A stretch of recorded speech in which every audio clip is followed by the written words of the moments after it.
YSR Congress party యువజన విభాగం నాయకులను ఎంత తొక్కలను చూస్తే అంత పైకి లేస్తారని గుంటూరు జిల్లా వైఎస్ఆర్ కాంగ్రెస్ పార్టీ అధ్యక్షులు ఆళ్ల ఉత్తేజ్ రెడ్డి వ్యాఖ్యానించారు. వైఎస్ఆర్ కాంగ్రెస్ పార్టీ గుంటూరు జిల్లా కార్యాలయంలో ఏర్పాటు చేసిన మీడియా సమావేశంలో వారు మాట్లాడారు. కేవలం వైఎస్ఆర్ కాంగ్రెస్ పార్టీలో ఉన్న యువజన విభాగ నాయకులను టార్గెట్ గా చేసుకుని వారిపై కేసులు నమోదు చేయించడం, వారిని జైలుకు పంపి రాక్షస ఆనందం పొందుతున్నారని అన్నారు. నా పేరు ఆళ్ల ఉత్తేజ్ రెడ్డి, గుంటూరు జిల్లా యువజన విభాగం అధ్యక్షుడిని. ఈరోజు వైఎస్ఆర్ కాంగ్రెస్ పార్టీ తరఫున యువజన విభాగం తరఫున ఈ ప్రెస్ మీట్ పెడడానికి కారణం ఏందయ్యా అంటే, ఈ కూటమి ప్రభుత్వం చేస్తున్న అక్రమ అరెస్టులను చూస్తూ ఉన్నాం. మొన్న చేసిన సునీల్ కుమార్ గారి అరెస్టుని మేము తీవ్రంగా ఖండిస్తూ ఉన్నాం.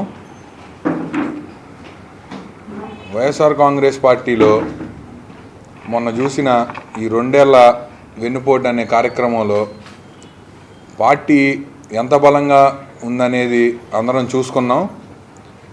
దీన్ని చూసిన కూటమి ప్రభుత్వం మళ్ళీ ఏ విధంగా ఇబ్బంది పెట్టాలి, యువకుల్ని ఏ విధంగా ఇబ్బంది పెడితే మళ్ళీ పార్టీకి ఇంత మైలేజ్ లేకుండా ఉంటుంది, మళ్ళీ బయటికి రాకుండా ఉంటారు అనే ప్రయత్నం చేస్తూ ఉన్నారు.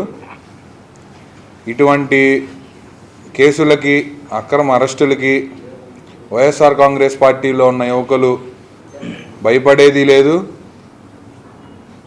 మీరు ఎంత అణిచివేద్దాం అనుకుంటే వైఎస్ఆర్ కాంగ్రెస్ పార్టీ అంత ఊపుగా బయటకు వచ్చే పరిస్థితి కనపడతా ఉంది. మొన్న విజయవాడ సంగతి చూస్తే, విజయవాడలో జరిగిన సంఘటన చూసినా అదే పరిస్థితి కనపడతా ఉంది. జగన్మోహన్ రెడ్డి గారు అక్కడికి వెళ్ళి ప్రశ్న ఇచ్చే వరకు గవర్నమెంట్ వచ్చి న్యాయం చేసే పరిస్థితి కనపడట్లేదు. అదేవిధంగా ఎవరైతే పార్టీలో ఉత్సాహంగా ఉండి బయట తిరుగుతూ ఉండి జనాల్ని మోటివేట్ చేస్తూ ఉన్నారో వాళ్ళని ఈ విధంగా అక్రమ అరెస్టులు చేసి వైఎస్ఆర్ కాంగ్రెస్ పార్టీ నుంచి ఉన్న ప్రజాప్రతినిధులు ఏ విధంగా అరెస్ట్ చేస్తున్నారు, అదేవిధంగా కూటమి ప్రభుత్వంలో ఉన్న ఎంపీలు రెడ్ హ్యాండెడ్గా డ్రగ్స్ కేసుల్లో దొరికితే ఏ విధంగా స్టేషన్ బెయిల్ ఇచ్చి రాజమర్యాదలతో ఇంటికి పంపుతూ ఉన్నారో చూస్తూ ఉన్నాం. ఈ రాష్ట్ర ప్రజలు చూస్తూ ఉన్నారు. ఇటువంటి చర్యల్ని మీరు ఆపేసి ఈరోజు ఈ పత్రికా సమావేశం యొక్క ప్రధాన ఉద్దేశం, మా YSR Congress party state working president అయిన కారుమూరి సునీల్ యాదవ్ గారి అరెస్టుకు నిరసనగా దాన్ని తీవ్రంగా ఖండిస్తూ మా పార్టీ తరఫున, యువజన విభాగం తరఫున, గుంటూరు జిల్లా తరఫున, గుంటూరు జిల్లా వైఎస్ఆర్సీపీ తరఫున ఖండిస్తూ ఈ పత్రికా సమావేశం ఏర్పాటు చేయడం జరిగింది. ఈ అరెస్టు యొక్క ప్రధాన ఉద్దేశం వైఎస్ఆర్ కాంగ్రెస్ పార్టీలో ఉన్న బీసీ నాయకులని, యాదవ సామాజిక వర్గంలో ఉన్న ఒక ఉన్నతమైన వ్యక్తిత్వ విలువలు కలిగిన ఉన్నత స్థానానికి ఎదుగుతున్న ఒక యువ ఎంపీని, మాజీ ఎంపీని అణగదొక్కాలని ప్రధాన ఉద్దేశం. మీ యొక్క కూటమి ప్రభుత్వం, తెలుగుదేశం పార్టీ పునాదులు బీసీల ఓట్ల మీద, బీసీల వల్ల పునాదులు ఏర్పరచుకొని అధికారంలోకి వచ్చిన మాట మర్చిపోయి ఈరోజు బీసీలను అణగదొక్కాలని ప్రధాన ఉద్దేశంతో ఈ అరెస్ట్ కార్యక్రమం జరిగింది.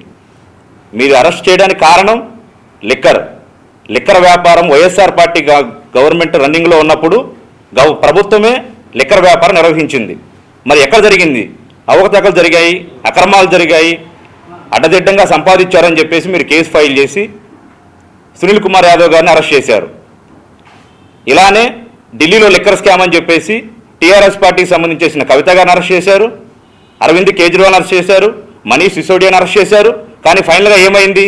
ఆ లిక్కర్ స్కామ్ అంతా ఏమీ లేదు, అంతా బోగస్ అని చెప్పేసి మీ యొక్క రాజకీయ కక్ష సాధించుకోవడం కోసం అని చెప్పేసి కేవలం లిక్కర్లో అక్రమాలు జరిగాయని చెప్తున్నారు. ఓ పక్క గవర్నమెంట్ జీవోలను ఏం చెప్తున్నాయి?